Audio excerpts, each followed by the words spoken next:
Lesson 5. Use high-quality, interesting images that support the story.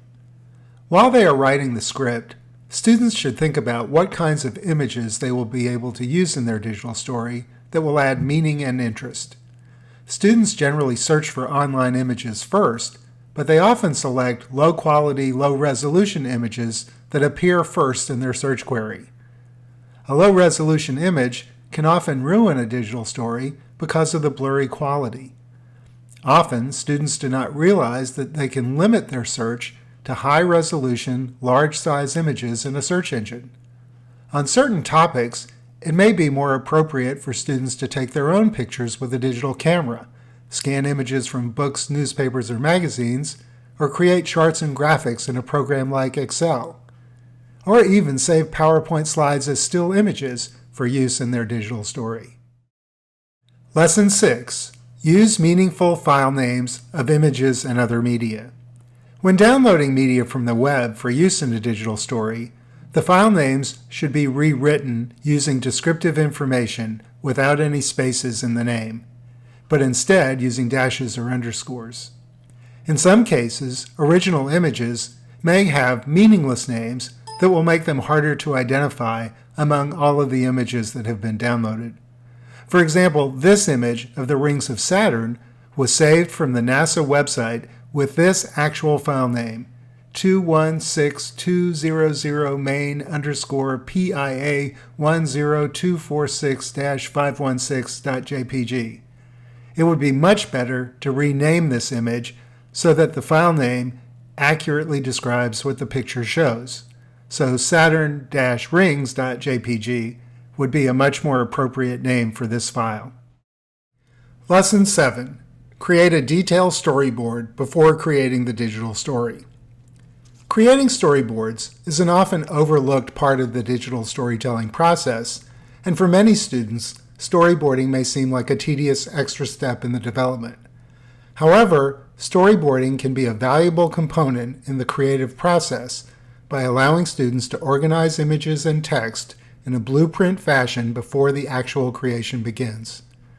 Storyboards provide a way to decide how the digital story script can be split up into individual pieces, either with or without placeholder images, so that the student can then get a clearer overview of their digital story plan.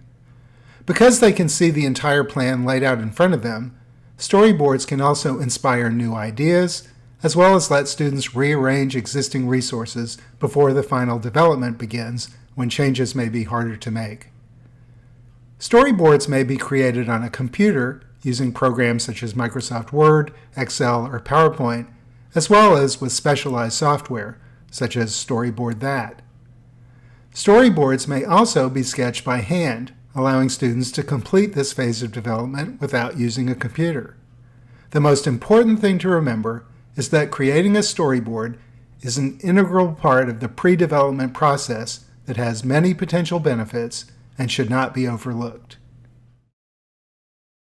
Lesson 8.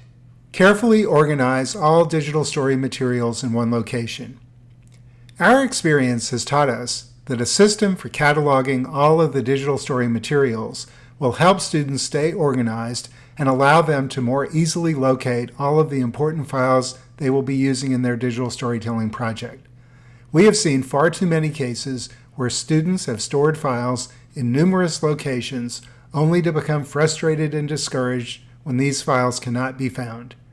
Here are some important organizational strategies for beginning digital storytellers. Before any work is done on the computer, students should begin by creating a folder on the computer where all of the files related to the digital story can be stored. Inside this master folder, separate subfolders should be created for the script, storyboard, text files, images, audio narration, music, video clips, and any other materials that will be used. This type of organization will make locating files much easier and will help students eliminate the frustration and confusion they invariably feel when they cannot locate important pieces of their projects. Storing all files in the master folder also has the added benefit of allowing the entire project to be easily copied to a thumb drive or external hard drive so that the student may work on the digital story project on a different computer.